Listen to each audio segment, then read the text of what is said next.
नमस्कार दोस्तों। बहुत दिनों बाद आपसे संवाद हो रहा है और मन बड़ा व्यथित है। दिल्ली में जो आतंकी हमला हुआ है, उस हमले ने मन को बेचैन कर दिया है। मेरे अपने भी कई जानने वाले, मेरे परिवार के लोग दिल्ली में रहते हैं। जैसे ही सूचना मिली, हमने लोगों को कॉल किया, बात करने की कोशिश की। अ, कुछ हमारे रिश्तेदार हैं जो कि उच्च पदों पर पोस्टेड हैं, उनसे भी बात हुई, सब सुरक्षित हैं। लेकिन आप सोचिए कि जिन घरों के लोगों की मृत्यु हुई है, उनकी क्या गलतियां थी।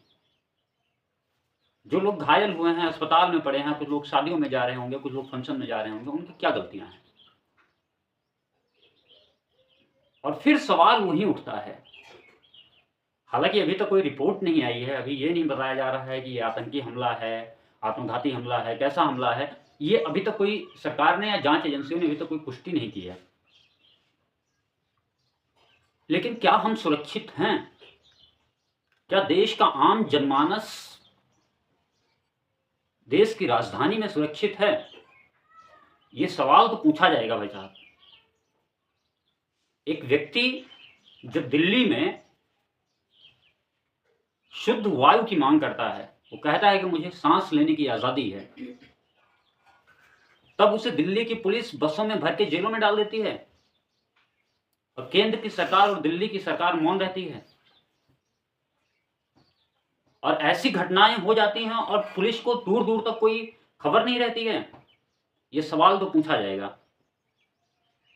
और जिसके भी आंख में थोड़ा भी पानी है, थोड़ी भी इंसानियत है, थोड़ा भी इमोशन है, वो व्यक्ति सरकार से सवाल जरूर पूछेगा।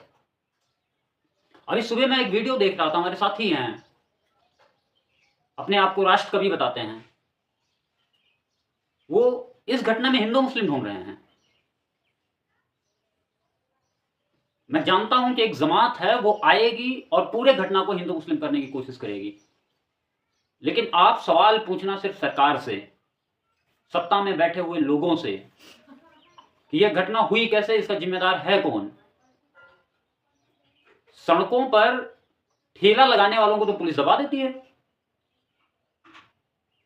मैं मुखर्जी नगर में रहा हूं, मैंने देखा है कि एमसीडी के लोग और दिल्ली पुलिस के लोग पटरियों पर दुकान लगाने वालों को किस तरीके से मारते हैं और किस तरीके से भगाते हैं। और जब हमले होते हैं तो ये पुलिस कहां चली जाती है?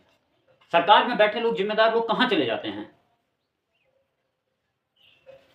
क्या ये सवाल सरकार से होना नहीं चाहिए? अभी एक चैनल है वो न्यूज पिंच, उसकी मैं खबर देख रहा था, उसमें दिखा रहे थे कि मांस के इतने इतने टुकड़े घटना स्थल से 500 मीटर की दूरी पे, 400 मीटर की दूरी पे जाके गिरे हैं। अब सोचिए कितना खतरनाक विस्फोट रहा होगा। सरकारें, जांच एजेंसियां बाद में कुछ भी लिपापोती कर दें, आंकड़े ना सही दें। ये तो होता ही है कि सरकारें आंकड़ा नहीं सही देती, सरकार किसी की भी हो। क्या सत्ता का ये नियम है कि जो सत्ता में बैठेगा वो क्रूर हो जाएगा?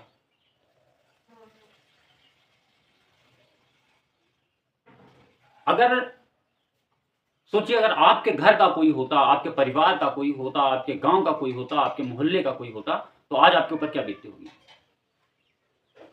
ये जो नेता चुने जाते हैं, जो हमारे टैक्स के पैसे खाते हैं, ये तो चलते हैं तो इनके लिए इतनी इतनी सारी सुरक्षाएं होती हैं, और देश की जनता का कोई, मतलब आम इंसान की सुरक्षा की कोई जिम्मेदारी ही नहीं है।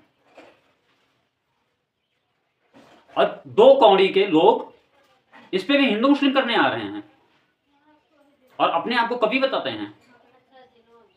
थूक देना चाहिए ऐसे कवियों के ऊपर, और ऐसे कवियों को भगा देना चाहिए, तो सम्मेलन के मंचों पर नहीं बुलाना चाहिए, जो इसमें भी हिंदू मुस्लिम करने के लिए आ रहे हैं। मैं साफ तौर पे कह रहा हूं कि गृह मंत्री को पूरी जिम्मेदारी लेनी चाहिए इस घटना की, और इस घटना की पूरी जिम्मेदारी